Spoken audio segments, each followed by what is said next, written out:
we were on the phone once, and he was like, just casually saying, like, I need to go get my nails manicured. I need to go get a manicure.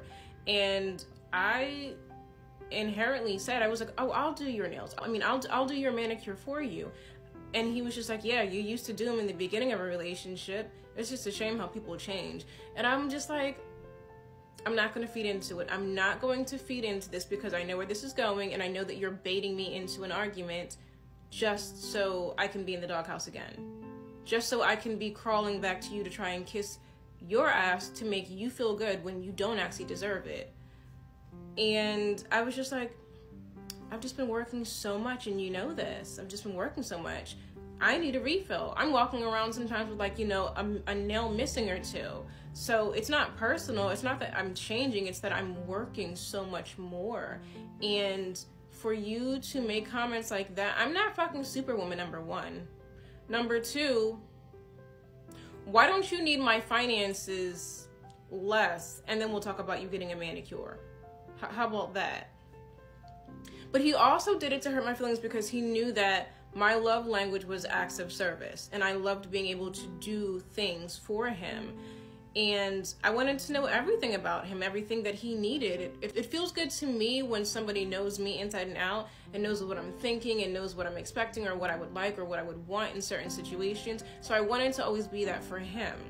I even started helping him cut his hair so he wouldn't have to do it, because I wanted to be the one to cut his hair. I wanted him to feel like, you know, when I need a haircut, I go to my girlfriend and she does it. So the first time that I cut his hair, I steamed his head, I massaged his scalp, I treated it with alcohol afterwards to avoid any hair bumps.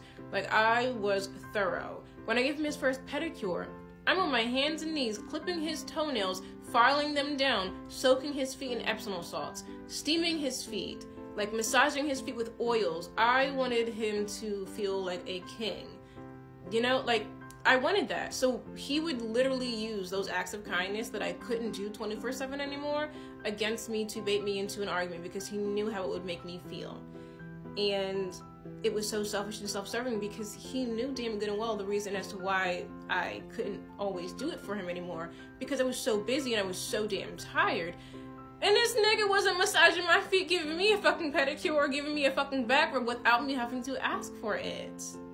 So I'm just like, why are you the way that you fucking are? It's like a never-ending fucking cycle of me kissing your ass, and I just don't understand it.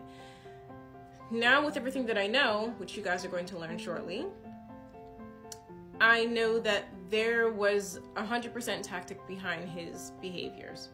He did what he did, and he did it on purpose because he needed to keep me constantly occupied. My mind needed to constantly be on Miss Fix This, Fix That. He didn't want me to have any free time to actually look at him and wonder about him or whatever he might be doing behind my back. He also, I'm going to say now, pretended. He also constantly accused me of cheating all the time.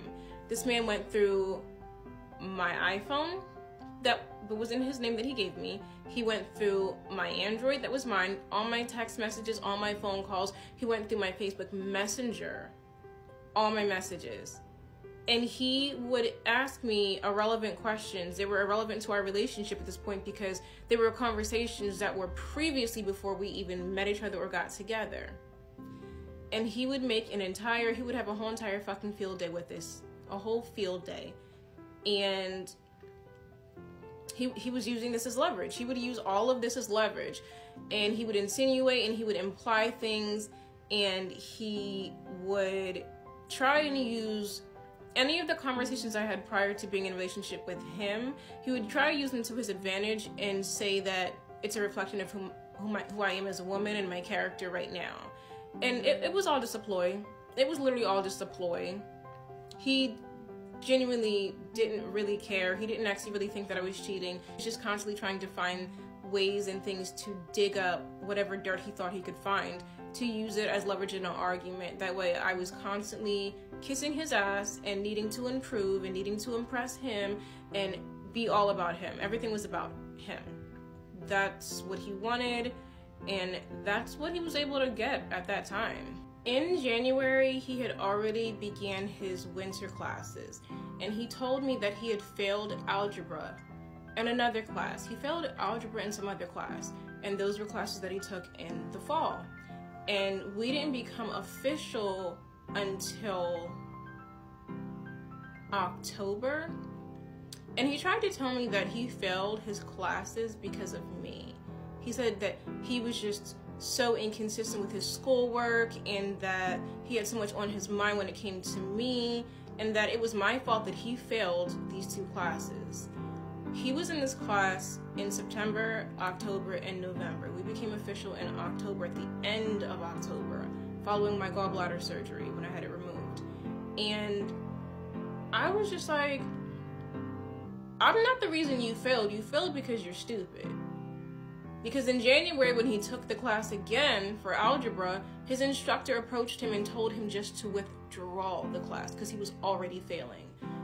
And you wanted me to believe that I was the reason that you failed algebra? You didn't fail because of me. You failed because you're academically retarded.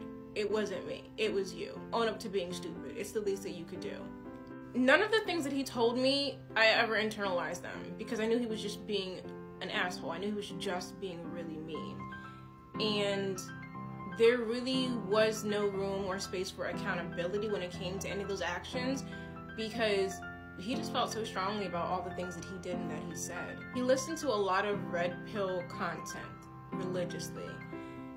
And a lot of the arguments we would get into, he would always combat them with, this is the problem with Black women. This is the problem with women now.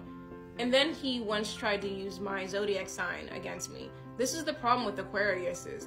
And I'm like, I don't like how you generalize me because you can't get your way. I'm not a reflection of the entire community of women, but also the other women in the, like all the other women in the community of women, the woman race, is not 100% a reflection of me. So don't just try and generalize and sum us all up as one when you can't get your way. Something that was really disturbing that he had said to me was, there was this story in New York where these 2 twin sisters were at a deli, and a man, he was 21 years old and the girls were both 19. A man unalived one of the sisters because she rejected him. She had given him her Instagram information or her Facebook, and he wanted her number, and she refused to give it to him. And I like looked into the story and looked into the details, only following statements that Asmodeus had made about it. And when I asked him about it, I was like, hey, did you hear about this crazy story where this girl was actually unalived because she would not give this random man her phone number? His response to that was, don't be surprised if it comes out that she said something to him to trigger him. And I was just like, I had nothing to say. I'm just like, what could she say to him that would constitute him unaliving her after being rejected? And he was like, well, women these days, they talk reckless and crazy to men, so you never know what could have set him off and triggered him. And on the one hand, I was just like, yeah, I know there are women out here that will make you cry with one sentence, but that doesn't constitute you taking their life from them. And then he went on to say, well, the sister probably knows, and she'll never tell, she'll never tell the police what she actually heard if it's not in the favor of her sister. So when I looked at the story and I got all the details, the man that unalived this 19-year-old girl after being rejected was intoxicated. The owner of the deli actually locked their doors and let the girls that purchased their food sit inside and eat, hoping that this gentleman would leave and it would buy them some time. There was an actual surveillance video of what he did when he did it. So I'm just sitting here like, somebody's child is gone, someone's sister is gone, someone's friend is gone, and you could say something like that with no proof of it either.